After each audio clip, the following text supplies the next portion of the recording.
I want to talk to you today about a related subject, temporary protected status, or TPS. TPS allows the Secretary of DHS to designate a country for TPS due to armed conflict, natural disaster, epidemic, or other extraordinary and temporary conditions. It was established by Congress in the Immigration Act of 1990 and signed into law by George Herbert Walker Bush. Remember that radical left lunatic, George Herbert Walker Bush? TPS can then be granted to nationals of the designated country who have filed for status during a specified registration period and who have been continuously physically present in the U.S. prior to a designated arrival date. TPS holders are then not removable from the U.S., not detainable, and eligible for work permits. As of March 31st, 2025, there were 1.3 million people from 17 countries with TPS in the United States. Once granted, the DHS Secretary can extend TPS for 6, 12, or 18 months or move to terminate. Since being confirmed as Secretary, Kristi Noem has terminated TPS for Venezuelans with a 2023 arrival date, Afghanistan, Cameroon, Venezuelans with a 2021 arrival date, and Burma. Terminations are scheduled to go into effect for Haiti and Ethiopia this month. Termination orders have been paused by the courts for Nepal, Honduras, Nicaragua, Syria, South Sudan, and Somalia. To look at this another way, Kristi Noem has not made a single decision to extend a TPS designation, nor has she created any new ones since being confirmed. I count 13 decisions, and in each case, she has ended or tried to end TPS every single time. There are only a few remaining, including Yemen, which is due in March, El Salvador due in September, and Sudan and Ukraine, both due in October. Everything's going well in Ukraine these days, right? I hear it's like spring break in the Donbass. According to the National Immigration Forum, TPS holders contribute a combined $6.9 billion to Social Security and Medicare over a 10-year span. In 2021, householders with TPS paid $1.3 billion in taxes and $996 million in state and local taxes. Despite paying into these systems, TPS holders do not have access to Social Security or Medicare or other federal public assistance programs. 94% of TPS holders are in the labor force. Let me repeat that. 94% of TPS holders are in the labor force. You won't hear that on Fox News. On November 28th, DHS announced a new termination date of protections for Haiti of February 4th, 2026. Once TPS ends, holders revert back to their previous immigration status, likely undocumented, and are subject to removal. The 2010 TPS declaration for Haiti was made because of an earthquake, a 7.3 magnitude quake.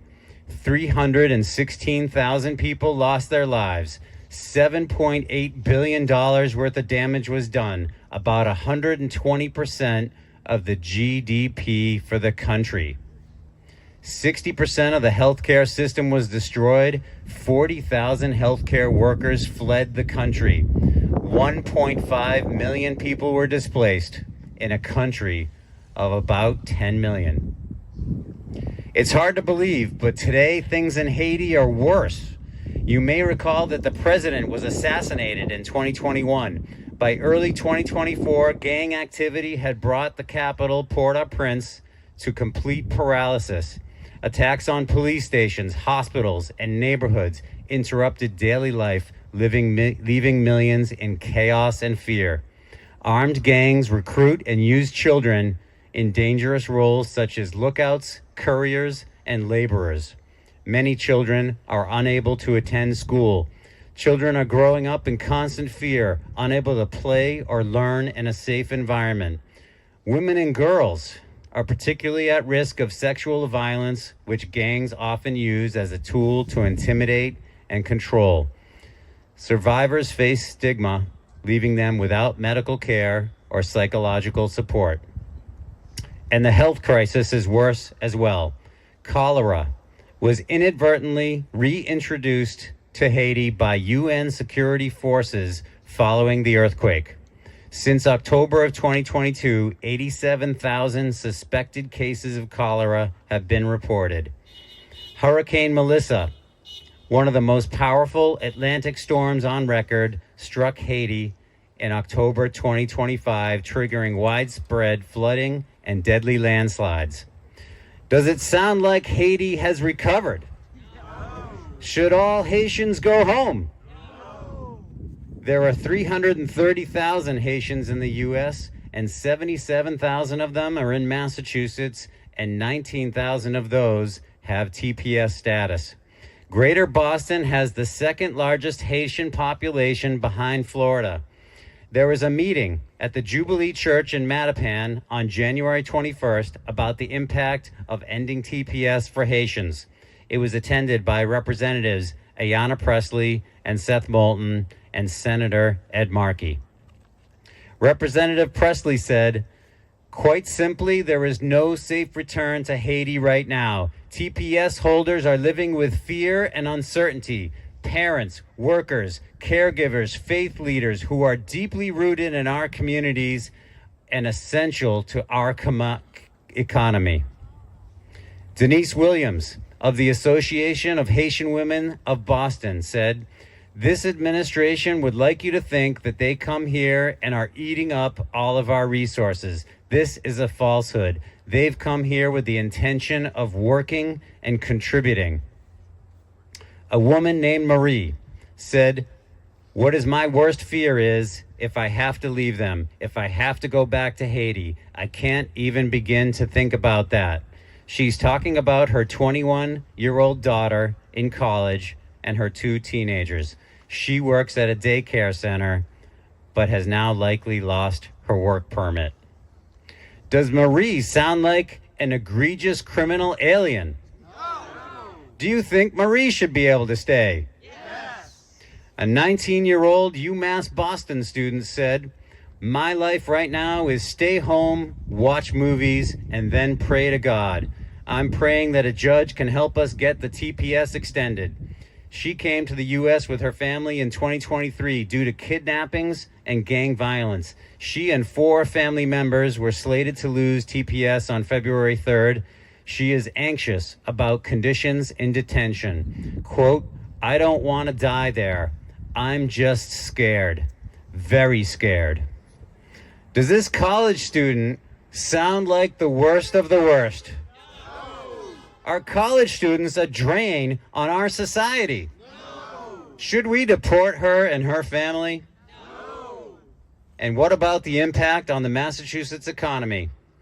Foreign-born account for nearly 22% of Massachusetts workforce, but nearly 39% of health aides, and many are Haitian. Representative Pressley said extending TPS isn't just the moral thing to do.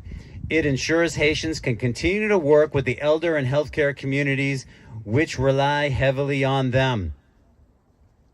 Do you think extending TPS for Haitians is the moral thing to do? And healthcare isn't the only sector. Jen Ziskin, executive director of the Massachusetts Restaurants United, said, "If TPS is terminated, the damage will be immediate. Restaurants will lose staff that they cannot replace. Hours will be cut, prices will rise, and closures will follow. And because Haitians work throughout the food system in farming, processing, and distribution and delivery, the consequences spread far beyond restaurants." Do you like our restaurants in Massachusetts? Yes. Do you want to see closures? No. The government's actions Ending the TPS program are the largest de-documentation of people in this country's history, stripping hundreds of thousands of people of humanitarian protections in order to justify their deportation. I do have some good news. On January 29th, a 3-judge panel on the Ninth Circuit of Appeals ruled that the Trump administration acted illegally when it ended TPS for hundreds of thousands of people from Venezuela and Haiti. The bad news is that the Supreme Court ruled on its shadow docket that in the case of Venezuelans, the administration could proceed with detention and deportation while their appeal was pending. Tell them what the shadow docket is. The shadow docket is where they don't take any information, no hearings, no discussion. They just make a decision and issue it, disagreeing with what the lower courts have done. I'm afraid that precedent may be followed here. A Washington Post analysis concluded that the Trump administration is defying 1 in 3 court orders when the rulings are against them. Another piece of good news. In a separate case, Federal Judge Reyes in D.C. blocked the Trump administration from revoking TPS for Haitians on Monday, February 2nd. Quote, plaintiffs charged that Secretary Noem preordained her termination decision and did so because of hostility to non-white immigrants. This seems substantially likely, Judge Reyes wrote. Yesterday, I read a disgusting quote from DHS spokesperson McLaughlin. The quote just said, "Supreme Court, here we come." I'd like to leave you with a Haitian proverb. Tout, Venn, Touche, or every vein touches the heart. What affects your family, or your friends, or your community will have an impact on you. I couldn't agree more. I don't know what's going to happen with Haitians in Massachusetts, but I'm very concerned. As always, I thank you guys for listening. Thank you, Tom.